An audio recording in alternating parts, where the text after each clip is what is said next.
Hala Madrid, Freunde, willkommen zurück. Schön, dass ihr wieder dabei seid. Ja, Arda Güler ist der beste Spieler der Champions League-Saison. Yes!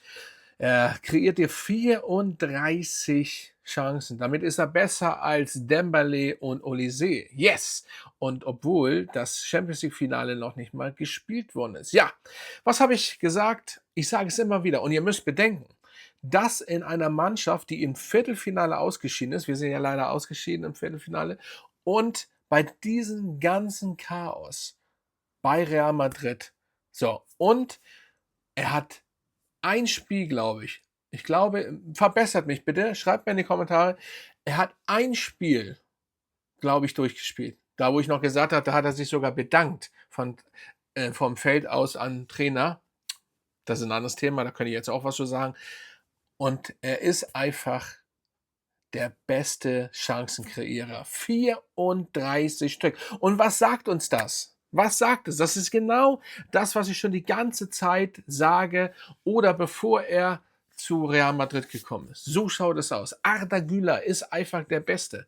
Vor allen Dingen auf der Position. Und wenn man ein Olise und ein besser als Dembele ist, was das angeht, dann sagt das schon viel. Vor allen Dingen Olise. Ne? Wir wissen ja, was Olise kann und was für Torvorlagen, wie viel der gemacht hat und so weiter. Das heißt jetzt nicht insgesamt, dass Dembele ist Dembele, Olise ist Olise. Mann, Top-Spieler. Ich hätte Olise gern bei Real Madrid. Aber was ich damit sagen will, Arda Güler ist unverzichtbar. Das ist die Zukunft bei Real Madrid. Und deswegen sollte er auch bei Real Madrid bleiben. Ganz einfach. Defensa Central hat das übrigens geschrieben, die Zeitung. Wenn richtig ausgesprochen, und das kommt jetzt nicht nur von mir oder ne, das könnt ihr dann nachschauen. Und ich finde das so genial und das freut mich einfach für den Jungen. Ich hoffe, dass der Junge, das wird er ja auch, glaube ich, fit wird zur WM, damit er eine richtig geile WM spielt und vielleicht dort auch noch richtig Punkte, Torvorlagen macht und selbst Tore macht, damit also wenn die Türkei natürlich weit kommt, damit auf jeden Fall sein Marktwert und überhaupt Arda Güler damit viel größer wird noch. Wa? Ich bin so und so der Meinung, sein Marktwert liegt ja bei 90 Millionen und ich finde das ein bisschen schwachsinnig. Also 120 Millionen wären auch schon drin gewesen, würde ich mal behaupten. Ne? Aber das ist eben das Problem, dass er nicht so viel Chancen vorher bekommen hat und nicht immer durchspielt und so weiter und so fort. Und ich habe ja gesagt, da bevor er die Tore geschossen hat, die 3, glaube ich, in den 2 Spielen, oder war das 2, ist auch egal, war Real, davor hat er ja nicht so viel getroffen. Ich habe gesagt, wenn er das noch hinkriegt, dass er die Tore macht, weil das ist so ein bisschen, er muss mehr schießen. Er muss einfach schießen. Es gibt ja Trainer, die das nicht mögen, aber ganz ehrlich, dass den Ball immer ins Tor tragen, das ist fürchterlich. Das klappt meistens nicht. Da stehen Abwehrspieler. Ne? Also, wenn ich Trainer wäre, würde ich sagen, schieß doch auch mal aus der zweiten Reihe, meinetwegen auch aus der dritten Reihe. Ist mir total scheißegal. Fakt ist doch, man kann den Ball doch nicht mal ins Tor tragen. Und das hat man einfach gesehen. Das hat Arda Güler ja nicht mehr oder kaum noch gemacht. Bei Fenerbahce ja, aber eben nicht bei Real, weil es eben nicht gern gesehen wird. Und stellt mal vor, seine Mitspieler würden bis mitdenken. Ihr wisst ja, dass Arda Güler die Doppelpässe gern macht. Er bekommt ja auch kaum was zurück. Er bekommt ja auch kaum was zurück. Und dann müsst ihr euch mal vorstellen, wenn das alles oder wenn Real Madrid intakt wäre und Real Madrid vielleicht bis ins Finale, und das ist jetzt natürlich ne, einfach eine Spekulation, wäre Real Meister geworden, hätten sie richtig geisteskrank gespielt und so weiter und so spät und in der Champions League, und hätte Arda Güler immer durchgespielt. Überlegt euch das mal, was für eine geisteskranke Statistik dieser Junge dann gehabt hätte, wenn er schon diese Statistik jetzt hat, obwohl er nicht durchspielt, ne? Und ja, im Endeffekt nicht so viele Chancen bekommt und so weiter und so fort. Und seine Mitspieler einfach irgendwie keinen Bock haben, mit ihnen so super zusammenzuspielen. Er hat eben nur mal das Auge. Das haben vielleicht nicht alle. Und dann müssen die eben die Fresse halten und auf Ader hören. Ja, dann ist der jünger, aber der kann eben besser Fußball spielen oder hat das Auge. Ist doch ganz einfach.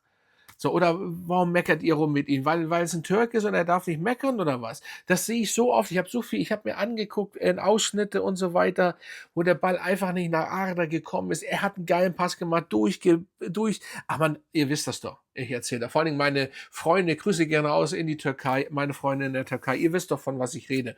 Und das ist so,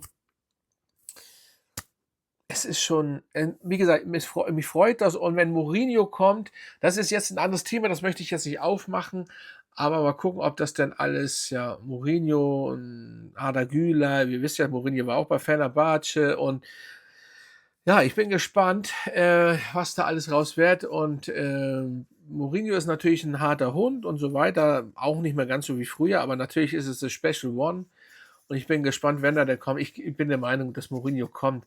Das, läuft alles über ihn hinaus. Ich meine, ich finde es schade. Ich meine, ich hätte Kroos ja schon Kroos kommt ja zurück, aber als ne? Aber, Jürgen Klopp, ich hätte gern Klopp irgendwie gehabt. Nichts gegen Mourinho, aber Mourinho ist eben auch nicht mehr da er spielt auch oder er lässt nicht mehr so spielen oder er stellt auch nicht mehr so auf oder na, er lässt nicht mehr so spielen wie früher. So, und, das macht mir so ein bisschen Angst und, ich glaube, das Einzige du kannst den eher zurückholen als Klopp, weil du hast da eben Egos und Vollidioten in der Umkleidekabine, sage ich ja schon, in der Kabine. Und, ein Klopp kann das, aber ein Klopp war noch nie da. Und, ich weiß nicht, aber ein Mourinho kann das. Du kannst kein Mourinho ans Bein pissen. Das funktioniert so nicht. Der wird dir schon sagen, wo es lang geht. Und, die Frage ist, ob das alles noch so funktioniert. Aber und Winnie denn so 'n kleines Mädchen wieder so: „Oh ne, da bist du lauter geworden.“ Ich weiß es nicht. Wir werden auch noch mal in Zukunft über alles das sprechen, was da jetzt so anliegt. Aber, ich finde das geil. Hier geht's um Arda, dass er vor Olise von Dembélé, wie gesagt, der jetzt schon, bevor das Champions League-Finale gespielt worden ist, die meisten Tore kreiert hat mit, also Vorlagen oder überhaupt 34 Stück. Absolut genial, absolute Bestform und das sagt mir wieder einfach, dass Arda Güler eben Arda Güler ist und der einfach da spielen muss. Und egal, was jetzt aktuell bei uns passiert, du darfst Arda Güler nicht weggeben, weder ausleihen noch verkaufen. Ausleihen, wäre der braucht ist ja kein Spieler mehr, der ausgeliehen werden muss. Aber das wäre ich hätte jetzt noch gesagt, noch, ne, aber auch verkaufen niemals. Das wäre der größte Fehler und das Ausleihen wird ja auch nicht in Frage kommen. Und das wäre ja auch Schwachsinn. Ist genauso Schwachsinn wie Endrick, das fand ich auch. Ich habe das von Anfang an gesagt, dass das blödsinnig ist, aber Hauptsache, wir haben einen Mastantuono, den größten Blindgänger-Einkauf ever und, den würde ich auch ich würde ihn vielleicht ich weiß, jung und Talent und vielleicht woanders die Mannschaft ist ja Chaos, man weiß es nicht. Hat ja auch kaum viel also nicht so viel Chancen bekommen. Aber wenn man ihn nicht verkauft, dann muss man ihn ausleihen. Mostantuono muss ausgeliehen werden. Das ist Fakt meines Erachtens und Endrick muss zurückgeholt werden, ob er will oder nicht. Er will ja nicht. Ich habe ja ein Video gemacht vor ein paar Tagen. Endrick will ja gar nicht zurück. Schaut gerne das Video an. Ja, und dann möchte ich gerne eure Meinung hören zu Arda Güler und auch meine türkischen Freunde. Like dieses Video, verlinkt dieses Video und, hype dieses Video bitte, weil das würde uns vor allen Dingen hier weiterhelfen. Wir sind auf Richtung 4.000 in gerade mal 3 Monaten, 3,5 Monaten, irgendwie so, keine Ahnung. Und ja, werdet Mitglied, um den Kanal so ein bisschen zu unterstützen. Das würde mich freuen und dann würde ich sagen, bin ich raus. Und ja, ich bin einfach immer froh, wenn ich so was höre und ich habe immer gesagt: „Arda Güler hier.“ Ich habe es doch vorher schon wie gesagt, vorher schon, wo er bei Fener war und ich wusste oder wo ich wusste, er kommt zu Real Madrid. Es ist einfach so, wenn man diesen Jungen beobachtet. Natürlich spielt er nicht mehr wie bei Fener, weil er es gar nicht kann wegen seinen Mitspielern. Bei Fener war er anders. Wenn er so spielen könnte bei Real, das wäre genial. Und ich denke positiv, Freunde, ich denke positiv, das wird so kommen. Also, Freunde, Hala Madrid, mein Name ist Dennis. Bleibt hier, abonniert diesen Kanal, das würde mich freuen und bis zum nächsten Mal.